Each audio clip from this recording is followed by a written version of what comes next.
నీతో తోడుగా నిలిచేదెవరో తెలియాలంటే నువ్వు దరిద్రాలని చవిచూడాలి. మరి నీ మేలు కోరుకునేదెవరో తెలియాలి అంటే నువ్వు ఏమీ తెలియని సందిగ్ధావస్థలో ఉండాలి. మరి నిన్ను నమ్మేదెవరో తెలియాలి అంటే నువ్వు ఏదో ఒక చిక్కుల్లో ఇరుక్కుని ఉండాలి, అవమానాల పాలై ఉండాలి. మరి నీకంటూ ఒక బలగం ఉందో లేదో తెలియాలి అంటే ఏం చేయాలి? నిన్ను పరిస్థితులు పగపట్టాలి.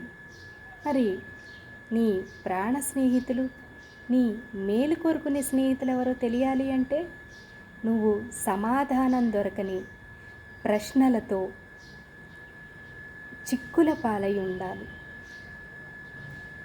ఇలాంటి విషమ పరిస్థితుల్ని ఎన్నింటినో నువ్వు దాటుకొని వచ్చిన నాడే నీ వారెవరో పరాయి వారెవరో నీకు తెలుస్తుంది.